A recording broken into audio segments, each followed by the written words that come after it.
Welcome to the next episode, where this time we will comment on the last patch that was released for the legendary remaster of the trilogy we adore.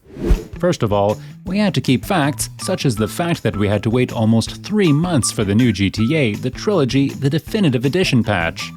Certainly, looking at the quality of remasters and what kind of trouble they are characterized by, we are willing to risk that even the next year of releasing patches will not fully repair these games. Well, at least the chance is small.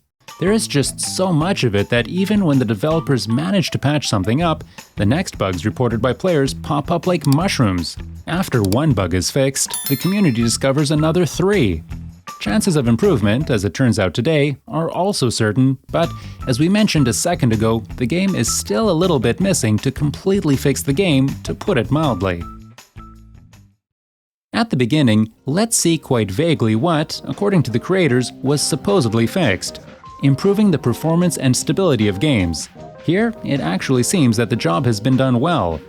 Either I was very lucky to test all 3 parts of the trilogy without noticing any major cuts, or the games just run better. This change is definitely a plus because, despite the fact that we have RTX 3070 Ti, at the beginning this graphics card did not guarantee smooth gameplay at all. Anyway, to be sure, we also read the opinions of players, for example under the videos on liquidity tests. And in most cases, the opinions are good, although we managed to find some bad ones. Summarizing these 2 points, let's assume that it is better in terms of optimization, but it will also spoil you that, unfortunately, it's not a blessing in disguise. We will skip the next point because it concerns the checkpoint mechanics, which, indeed, may have pissed some people off, but it is still a piece of cake in relation to numerous other errors, which at times were hard to believe. Well, in connection with these bugs, we'll move on to the 4th and 5th case, which tell us that numerous texture and collision issues have been fixed in the world of these games. And, okay, it cannot be denied that in this case the corrections are also noticeable. The only question is to what extent? Well, what if you successfully squeeze 1 pimple from your face as you have 50 more pimples on the forehead? From what we know, you are not stupid, you will definitely see an analogy. So, let's see what it looks like. For example, in the end, the windshield of the building in which we find a shop called Howlin' Pete's Bike Emporium has been repaired. Earlier, after breaking it, one could get the impression that the glass was still there. The strange protruding spit near the bridge connecting Starfish Island with the mainland was also repaired, as well as a few other texture problems. On the other hand, the number of further errors is alarming.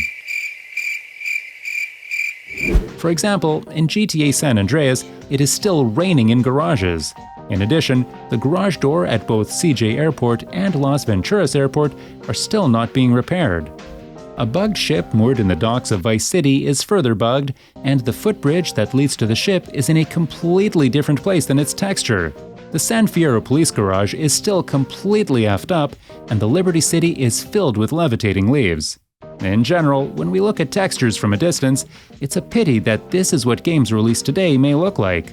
The worst part of it is that the collision of even such large elements of the environment is often completely non-existent. Well, without those stupid jokes, look at it again. Or even at this. Even worse. The most important thing for them, as you can see, was to fix the strange garbage bug on Grove Street. Chapeau bas, guys. You really made a tremendous progress. That was just what was needed. In general, another hit is that the repairs allegedly also affected the mission called Hit the Courier.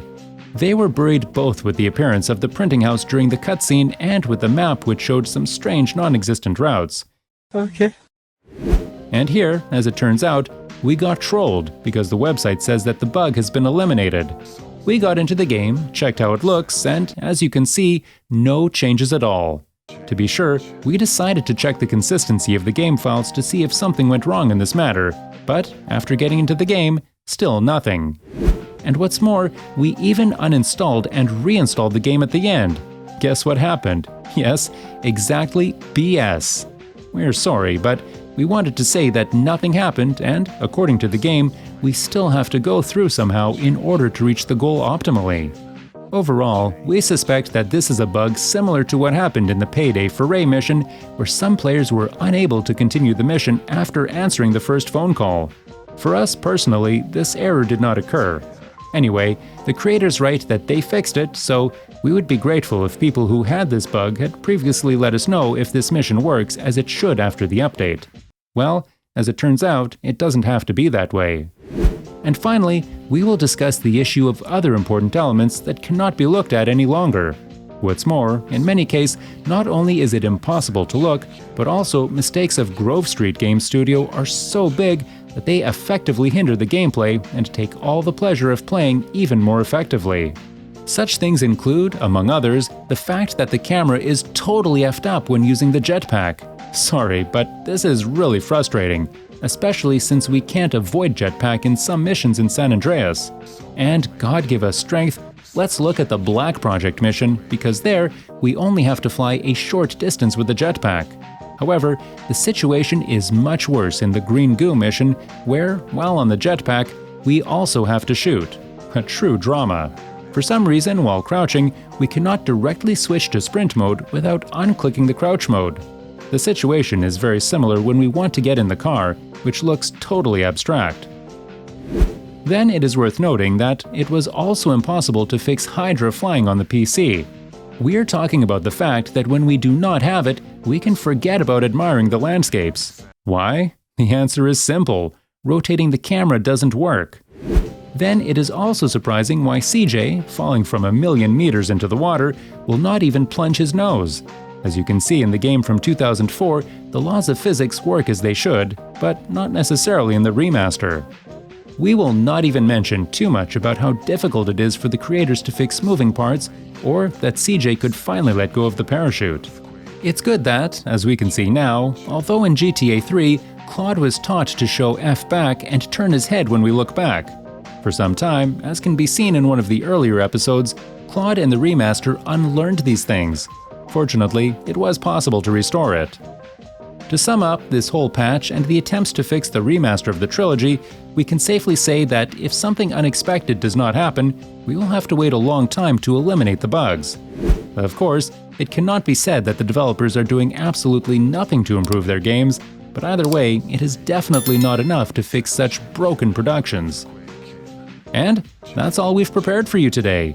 We are interested in your opinion about this whole new patch. Is it really worth players' time, or should we put them on the shelf and never come back to them? Time will tell. See you soon.